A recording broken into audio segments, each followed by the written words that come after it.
जादूगर की कहानी कहीं दूर एक गांव में एक बूढ़ा जादूगर रहता था जिसका नाम जालूर था।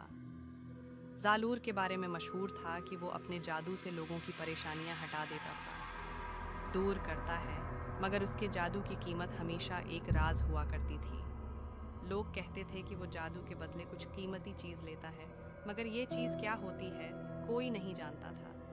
जालूर का गांव पहाड़ों के दरमियान एक खूबसूरत वादी में था।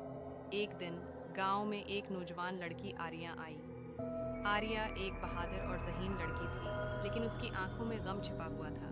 उसने जालूर के बारे में सुना था और अपनी एक बहुत बड़ी ख्वाहिश के लिए उसके पास आई थी। आर्या ने जालूर से कहा, मुझे मेरी खोई हुई बहन को वापस लाना है। क्या आप अपनी जादुई ताकत से ये मुमकिन कर सकते हैं? जालूर ने अपनी लंबी दाढ़ी पर हाथ फेरते हुए कहा, ये मुमकिन है, लेकिन तुम्हें उसकी कीमत अदा करनी होगी।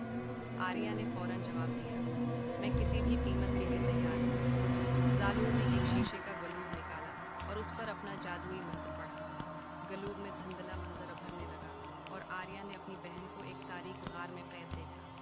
जालूर ने कहा, तुम्हारी बहन को आज़ाद करने के लिए मुझे तुम्हारी सबसे कीमती चीज़ चाहिए।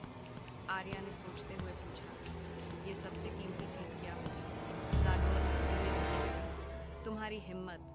आर्या परेशान हो गई। वो जानती थी कि अगर उसने अपनी हिम्मत कुर्बान कर दी तो वो कभी बहादुर नहीं रह सकेगी, लेकिन अपनी बहन की मोहब्बत ने उसके दिल में फैसला करवा दिया। उसने जालूर की शर्त कबूल कर ली। जालूर ने जादू किया और आर्या की हिम्मत को अपनी जादुई किताब में कैद कर दिया। फिर उसने आर्या की बहन को आज़ाद किया और दोनों बहनें गले मिल गईं। मगर जैसे ही आर्या ने अपनी बहन को आज़ाद होते देखा, उसकी आंखों में रोशनी मानद पड़ने लगी और उसका दिल खौफ से भर गया। वो अब हर छोटी सी बात से भी डरने लगी। लेकिन आर्या की बहन, जो जालूर के जादू से बचकर वापस आई थी, ने अपनी बहन की कुर्बानी को समझा। उसने कहा, मैं तुम्हारी हिम्मत को वापस लाने का रास्ता ढूंढूंगी। दोनों बहनें एक नए सफर पर निकल पड़ी, जिसका मकसद जालूर के राजों को जानकर आर्या की हिम्मत वापस लेना था। ये कहानी ये सिखाती है कि मोहब्बत के लिए कुर्बानी बड़ी बात है, मगर कभी-कभी अपनी कुर्बानी को समझदारी से देना जरूरी होता है। आर्या और